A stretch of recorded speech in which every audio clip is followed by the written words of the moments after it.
يقول لك القط هذه الايام بوار. يا اخي القط ما اقول لك انا المحالي غالي، لا تقول لي بوار ولا اقول لك غالي. اي صح. الحالي هو قدو غالي. مرة قد في داخل تعز كنا انا نبي حبحب انا واحد صاحبي، نروح نجيب من داخل الحديدة ونقوم نخزن بقاتل. رجعت مرة ثانية ادور بعد هذاك القط ما حصلتوش. ما حصلش نفسه. كم شليت؟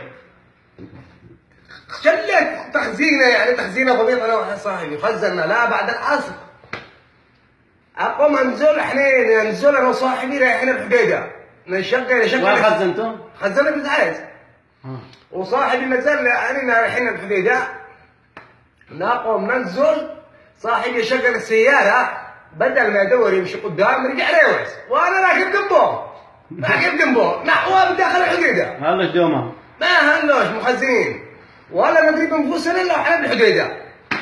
روس مخزنين. رجعت مره ثانيه عاد عارف كم كيلو؟ يمكن 400.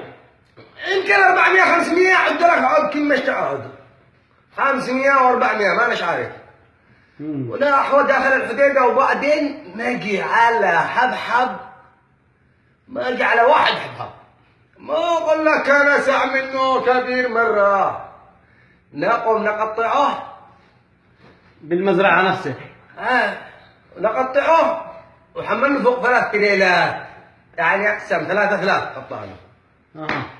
نحمله فوق 3 تريلات، جبنا ونشات وحملنا فوق تريلات. انا الماما مصحصح وطحطح اقوم نشله قلت لهم اين نودوا؟ قالوا نودوا هناك نودينا رحنا. قلت لهم انا عشقوه ساحل ما وصلنا للمخاض. وننزله ونقطعه اشقاف، يعني اثلاث شرخوه. يعني القطعات هي 3. ايوه قطعناها 3. كم قال 3 تقريبا؟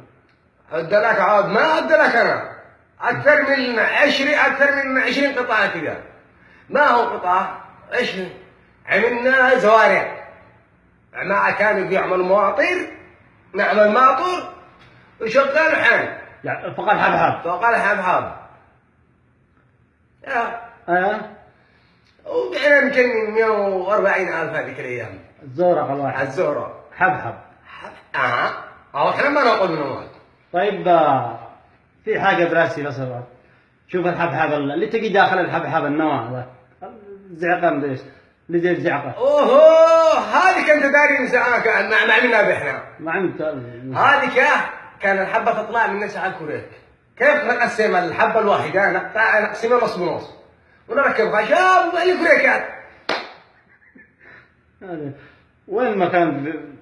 قمنا بعتوه ولا؟ بالقمله وزعنا للمحلات والباقي عندنا بعض الاصحاب اللي يشتغلوا حقابة طين وهذا.